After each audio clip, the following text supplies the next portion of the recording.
Hey everybody, this is GGB, and guys, we had no upsets yesterday. We came very close on a lot.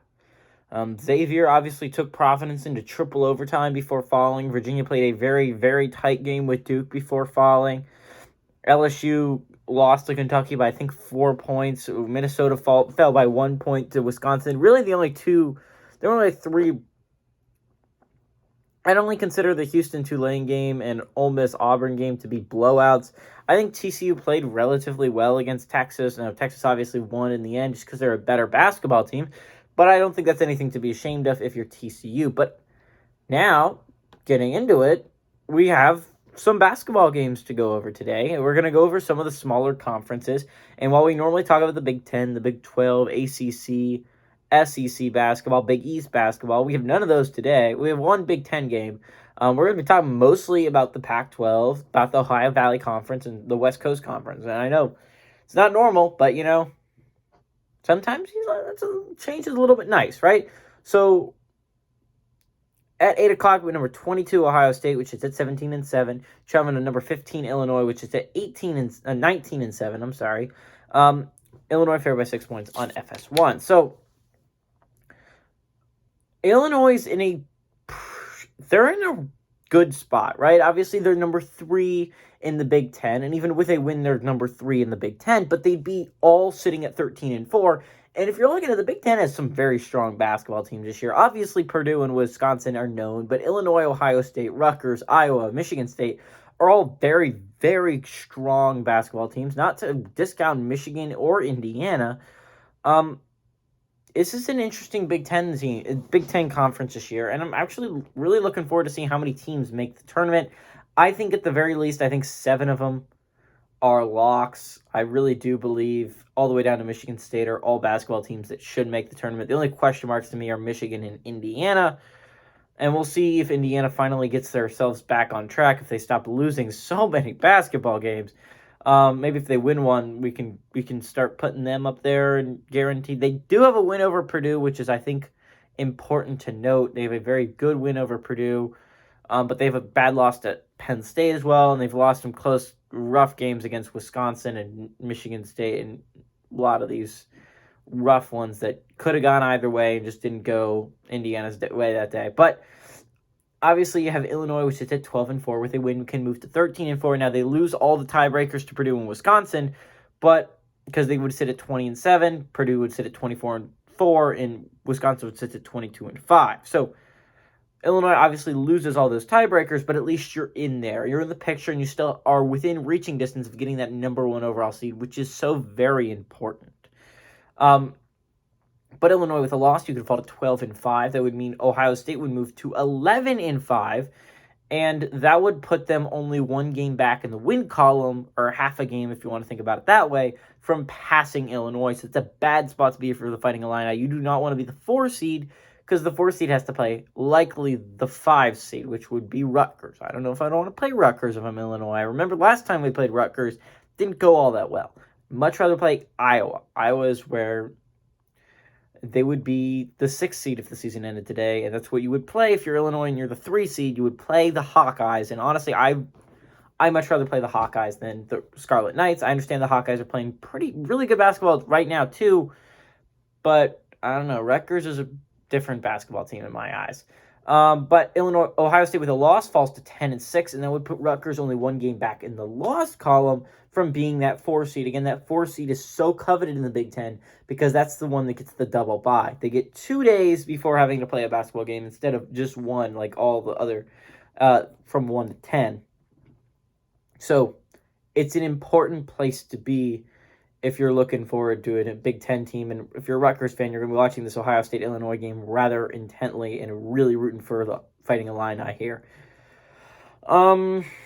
Moving on from the Big Ten, anyway, that's what's going to happen in the Big Ten. No one's going to really pass each other outside of maybe the Penn State. Oh, actually, the Penn State Northwestern plays on Friday, so never mind.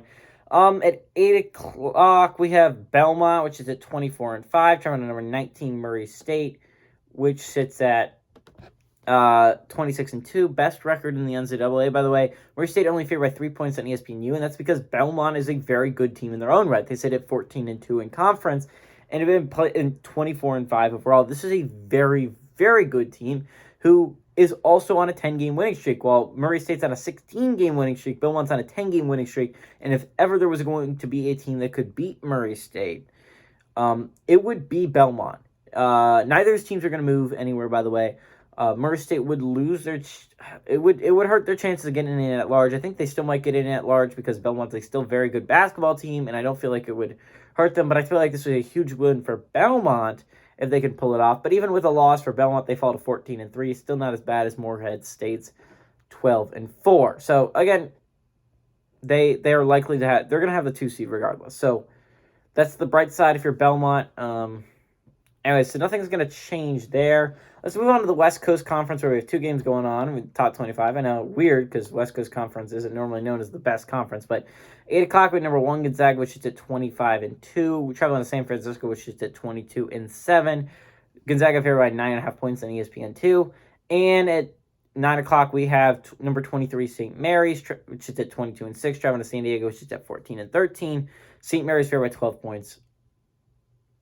So Gonzaga, obviously, we went over this last week, has the West Coast Conference locked up. I don't think they can lose it at this point, which is important. They can kind of take their foot off the battle, but not really, because you want to get the number 1 overall seed. If you're Gonzaga, although it didn't work out phenomenal for you last year, you still made it to the national championship, so I feel you still want that.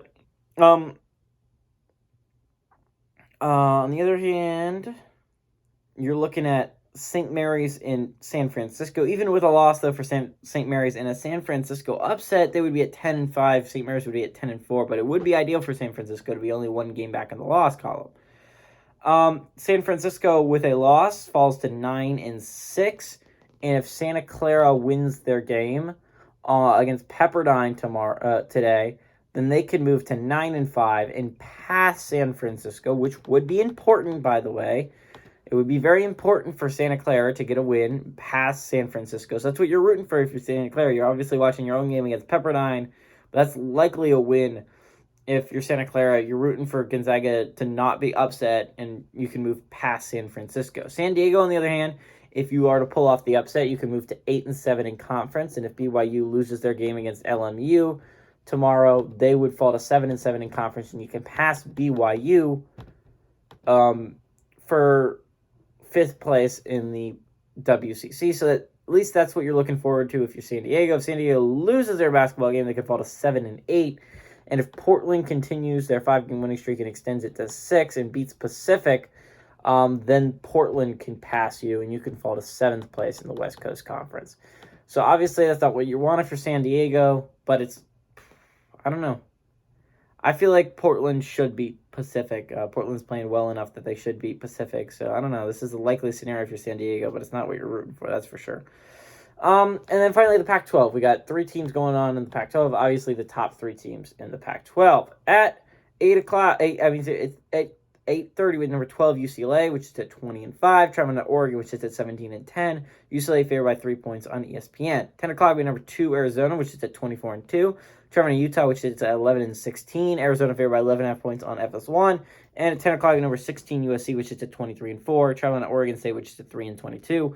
Utah favored by 10.5 on ESPN2. Arizona win or loss is going to be in first place in the Pac-12. They might even have this thing locked up in the Pac-12, so we'll see. I don't know. Though, obviously, it's a very close, tight race in the Pac-12 between UCLA and USC. Obviously, USC has the tiebreaker based on better overall record. It's sitting at 23-4. And UCLA is sitting at 20-5. But if UCLA was to obviously win and USC was to lose, they'd take second. If UCLA was to lose, USC to win, obviously they stay in second. And if both of them were to lose, USC and UCLA would be a game back farther from Arizona, but at least you would be closer. So if Oregon was to win their basketball game against UCLA, UCLA falls to 12-5. Oregon would move to 11-6. Not quite there, 1 game back if you're Oregon, but at least you get a quality win if you're Oregon to make a better case for your at-large bid. Other teams, you got Utah, which is at 4-13. This is a big game for Utah because if you lose this game and you're Utah, you could fall to 4-14 and fall below Cal, at least for the present time being. You're on a 2-game winning streak. You don't want to break that if you're Utah. Utah actually has a young roster that is somewhat interesting moving forward, and this is a big game for them. If you move to 5-13, you stay where you are in third to last place instead of being second to last place, where you would be in a loss scenario. When a game you move to 5-13, one game in the win column and 3 games in the loss column behind Arizona State, who has been playing really good basketball lately. I'm kind of impressed with the Sun Devils. And then you have Oregon State. Obviously, Oregon State is unlikely to catch up to anyone. If you're a Beavers fan just hoping to end this 12-game losing streak you're on right now and get more than one in-conference win, I really kind of feel bad for Beavers fans coming off a trip to the Sweet 16. I feel like most of them were kind of expecting a letdown, but I don't think they thought it was going to be this disappointing. So who do I think is going to pull off the upset of the day? I'm gonna play it safe, guys. If I'm gonna be honest, I said at 1 point heading into Thursday, I'm not liking my chances unless I get one today. Then I kind of feel a little bit different, but still not really. I still feel tad uncertain. I'd sit at 2 points. At least I'm guaranteed half a point tomorrow because there's only one game. Maybe they'll pull off the upset. I'll get 1.5 points. I can move to 3.5 points and just need an upset over the weekend, which would be pretty dang great. I've been debating. I'm playing it safe, but there's 3 teams that are only 3-point underdogs. I was debating going with Oregon, but I think I'm going to go with Belmont. I think Belmont's really hot right now. I agree. Murray State's really hot right now, and they're playing some really good basketball. But I think the Belmont Bears are playing really good basketball as well. Oregon's not playing as well recently. They've lost 2 straight, and I think they've lost 3 out of 4. And this is not just like, oh, they barely lost to Arizona, right? That's one that you can make sense of. They lost badly to Arizona State and Cal. These are not good basketball teams, guys. They're actually the opposite of good basketball teams. And if you're looking at it for Oregon, Oregon's on a downward trajectory. They started on the downward trajectory, then they got an upward trajectory, upsetting a lot of good basketball teams on the road. But now they're back on their downward trajectory, and I don't like it, and I would not like it if I was an Oregon fan.